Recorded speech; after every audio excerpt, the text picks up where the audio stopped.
Hello and welcome to the Ellen Made Book Club. Today I want to talk about some books that are coming out in July that I think sound really good. This collection of books is going to be a mix of a lot of different things. I have some thrillers, a little bit of horror, some young adult, and nonfiction.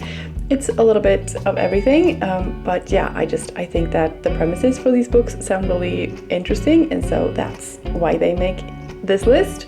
And yeah, let's just get started with the first one. So the first one coming out is Can You Solve the Murder by Antony Johnston, and this is an interactive crime novel, which I think sounds really fun.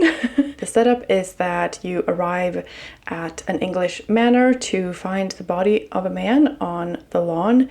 There's a rose in his mouth and he is stabbed with a gardening fork, and he has fallen to his death from the balcony above. But the balcony can only be accessed through a locked door and the key is missing. So there's a bit of a mystery here. You have to gather the evidence and choose who to interview next, but every decision you make has consequences and some of them will prove fatal. I think this sounds really fun. It reminds me of The Appeal by Janice Hallett, which I haven't read yet, but I feel like this takes it a step further, where you can like jump around and choose your own adventure kind of thing. And we sometimes get these like a murder mystery game where you get a bunch of evidence and interview transcripts and things, and you have to work together to solve the mystery. And I feel like this book is very similar to that, but in book format.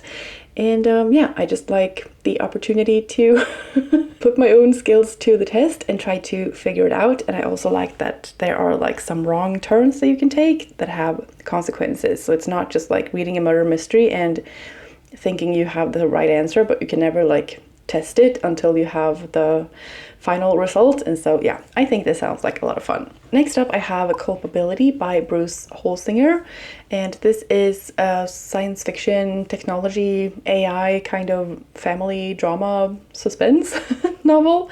It's about the Cassidy Shaw family. They are on their way to some kind of a weekend trip or something like that, and they're in their autonomous minivan and they collide with an oncoming car, killing an elderly couple. And their son, who is 17 years old, is in the driver's seat and the father is in the other front seat. And then they have two daughters, Alice and Izzy, and the mother of the family is a world leader in AI, and each family member harbors a secret implicating them all in the tragic accident. So during their sort of week stay somewhere, they're trying to figure out who is culpable, I guess, and what it means to have all of these like AI things in society and autonomous cars. And I just feel like there could be some interesting discussions in this book while also being sort of a family crime drama and trying to figure out who is to blame for this accident.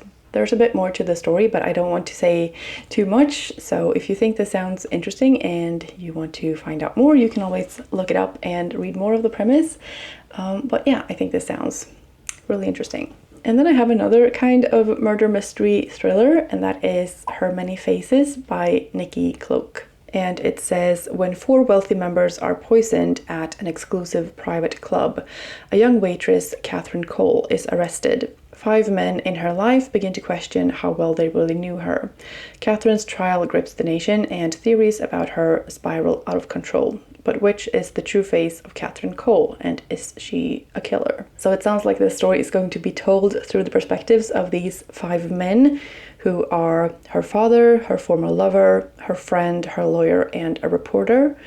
And it says, what follows is a chilling kaleidoscope of a thriller, both a smart courtroom drama and a frightening examination of how one woman can be so ruthlessly deconstructed by the men who know her best, and just what happens when she decides to speak out at last. I'm intrigued by this concept of telling the story through the eyes of these men, and I'm assuming none of them really know the whole truth. And then I also think that like the aspect of this trial gripping the nation and the media frenzy that can occur around crime cases, Yeah, I think that's an interesting angle as well. So yeah, I'm looking forward to this one. Next up, I have a gothic literary horror called House of Beth by Kerry Cullen. After a heart-wrenching breakup and a shocking incident at work, Cassie retreats to her hometown and best friend Eli, still missing her ex and grappling with harm OCD. In the secluded house, the shadow of Eli's late spouse, Beth, looms large. Cassie starts hearing a voice narrating the house's secrets and guiding her to uncover the truth about Beth's untimely death. Yeah, I just think it sounds very suspenseful and creepy, and it says that it's perfect for fans of Bunny by Mona Awad. And yeah, I'm one of those, so I think this could be the kind of horror that I enjoy if it's not too scary. Yeah, I'm willing to try it. I think it sounds really good. Next up, I have a young adult mystery thriller, and this one also reminds me a little bit of Bunny, but I don't think that this one has those like horror elements to it. But we do have an aspiring writer and some female friendship issues. And that book is The Goldens by Lauren Wilson. When aspiring writer Chloe meets influencer Clara, she finally has something to write about. They bond quickly, but as Clara's fame skyrockets, she starts hosting wild parties and opens up her home to other girls. The media called it a cult, and Chloe begins to hear unsettling rumors, and then a girl goes missing. I think this sounds like a fun time. It's said to be intoxicating and unputdownable, simmering with atmosphere. The Goldens is about to become your newest obsession. I just think it sounds like a fun time, and I want to try it. Next up is another mystery thriller, but this one is also a romance and humor kind of novel, so darkly funny, I'm assuming, and that is Matchmaking for Psychopaths by Tasha Coryell. Alexandra grew up hungry for food, safety, and love, which is why she's worked so hard to have it. She works matching individuals with unconventional emotional responses. Everyone deserves love. And that's exactly what she thinks she has found. She arrives to her birthday dinner expecting a ring, but instead finds her boyfriend with her best friend. And they have news. They're together now. Alex's world obviously implodes, and she unexpectedly bumps into a client of hers called Rebecca, and Rebecca seems to want to be friends, which to Alex feels like a lifeline. But then Alex, now ex, turns up dead, and then more people around her seem to be dropping like flies, and she can't help but wonder if this new friendship is a match made in hell. I feel like Rebecca could be a really fun character, and yeah, the story just sounds a bit crazy, and I would be very intrigued to try this one as well. Moving on to something completely different, and the only nonfiction that I have on this list.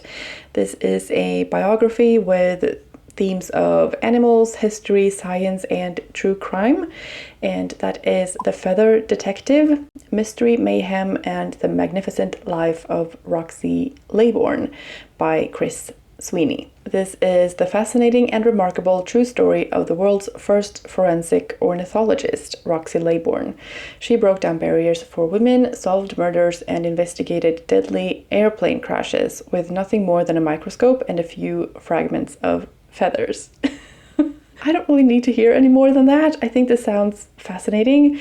I don't understand how someone could solve murders with feathers, but it sounds really interesting, and she sounds like, you know, a trailblazer or what it's called, and just, you know, paving the way for women in new areas of life. And yeah, I just think it sounds very intriguing. She became the world's first forensic ornithologist, investigating a range of crimes and calamities on behalf of the FBI, the US Air Force, and even NASA. While her male colleagues in taxidermy embarked on expeditions around the world and got plum promotions, Roxy stayed with her birds. Using nothing more than her microscope and bits of feathers, she helped prosecute murderers, kidnappers, and poachers. When she wasn't testifying in court or studying evidence from capital crimes, she was helping aerospace engineers and Air Force crews as they raced to bird-proof their airplanes before disaster struck again.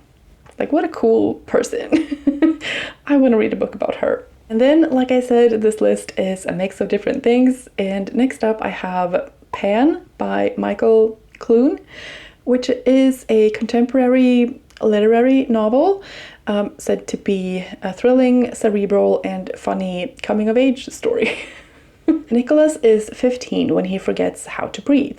He lives with his dad in the bleak Chicago suburbs since his mom kicked him out.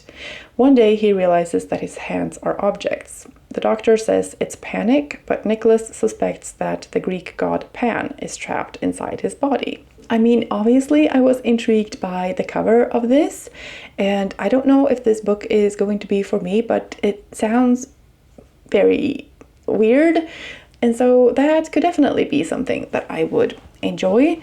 It says that this is the great novel of our age of anxiety, and that we're dropped inside the human psyche, where we risk discovering that the forces controlling our inner lives could be more alien than we want to let ourselves believe. It sounds like a wild ride, and yeah, I'm very intrigued. And then the last one on my list is The Deepest Fake by Daniel Kalla. And this is a psychological mystery thriller about Liam, who is the CEO of an AI company. He is diagnosed with a terminal illness just weeks after discovering his wife's infidelity. His perfect life unravels and he prepares to face his final days on his own terms. But unexplained events within his company make him question everything, including his diagnosis. In a world of deepfake videos and digital deception, what if nothing is as it seems? So Liam turns to a private investigator called Andrea, and they try to figure out who to trust and what even is reality and what things are being manipulated, and is there a conspiracy. And I think that it's interesting that the CEO might find things turning against him. Yeah, I think that's a very interesting angle, and I think this sounds really good. And then I have 3 honorable mentions, 1 feel good, 1 mystery, and 1 dystopia. The first one is The Satisfaction Cafe by Kathy Wang. Joan never thought that she would leave Taiwan for California, or that her first marriage would implode. She did not expect to marry an older, wealthy American and have children with him. She opens the Satisfaction Cafe, where people can visit for a bit of conversation, to be heard and understood. Through this radical yet pragmatic business, Joan constructs a lasting legacy. And then I have Codebreaker by author duo J. Martell. This is a young adult interactive mystery thriller / romance. Mia's plans for the summer are to find a part-time job and work on her Harvard application. Those plans are shattered when government agents arrive, seeking something they believe her father has taken. Mia races across DC to decode the clues her father left behind, which may just be the key to saving the country from a devastating tragedy. In this non-stop thrill ride, the reader has the chance to test their own code-breaking skills. And then finally, I have Soul Match by Rebecca Dunson-Baker, a young adult dystopia / romance. 200 years after World War III, the world is at peace thanks to the soul identification system. Every 18-year-old must report to the government to learn about their past lives. Good souls get their inheritance, a career path, and, if they're lucky, a soulmate. Bad souls leave in handcuffs. Sivan, who, given her uncanny ability to win every chess match, suspects her soul isn't normal. Turns out she was right to worry. Sivan's results stun not only her, but the entire world, making her object of public scrutiny and anonymous threats. One wrong move could destroy the future lives of everyone she loves, and she can't let that happen, even if they will never love her back. That's my list for July. I will have a few of these on audiobooks, so I'm hoping to get to Her Many Faces, House of Beth, and The Goldens in July, but we'll see how that goes. Let me know if you found any new interesting books that you want to put on your TBR, and yeah, I hope you enjoyed this video. Thank you so much for watching. I hope you're having a fantastic day, and I will see you in the next one.